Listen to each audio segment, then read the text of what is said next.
It was December 31st, 1999. The world was on the brink of a new millennium, but in Russia, history was about to take a fateful turn. Boris Yeltsin, the first president of post-Soviet Russia, shocked the nation by resigning. His health was failing, his popularity had plummeted, and with a single announcement, he handed the presidency to a relatively unknown figure, Vladimir Putin. It was the first time Putin would take power, but it would certainly not be the last. Over the next 2 decades, Russia transformed into a modern autocracy under Putin's rule. He invaded 2 neighboring countries, forged powerful alliances with nations like Syria and Iran, and openly opposed the expansion of American influence. A former KGB agent, Putin was trained in the art of secrecy and control.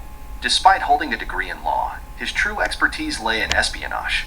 He spent over 15 years in the shadows of the Soviet intelligence machine before stepping into the political arena.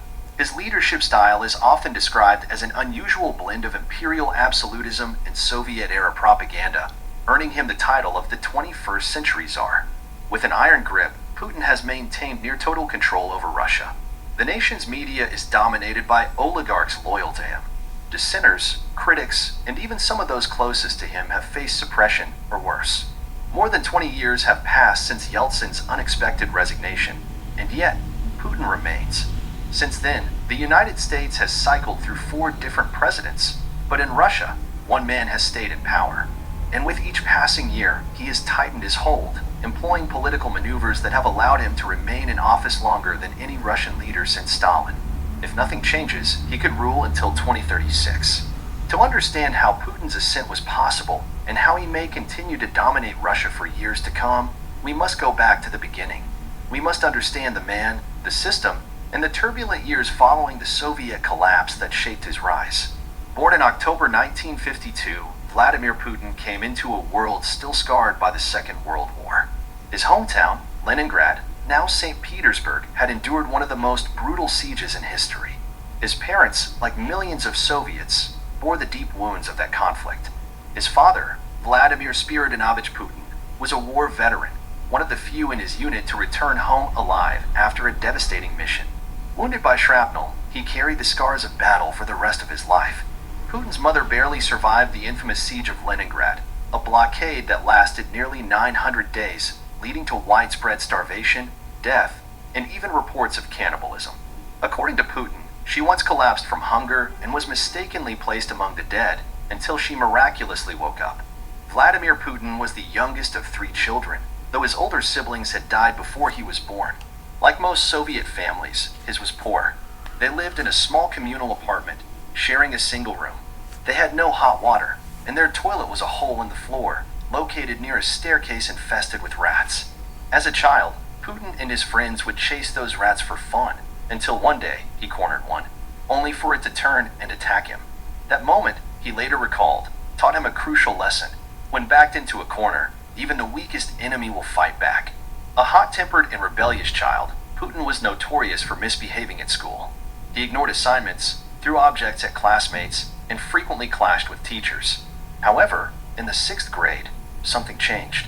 He channeled his energy into academics and sports, excelling in history and German. By high school, he was an exemplary student, attending a prestigious institution that shaped his disciplined approach to life. Meanwhile, the world around him was shifting. World War II had given rise to 2 superpowers, the United States and the Soviet Union. Locked in an ideological battle, they engaged in a Cold War, a conflict fought not on battlefields, but through espionage, propaganda, and nuclear brinkmanship.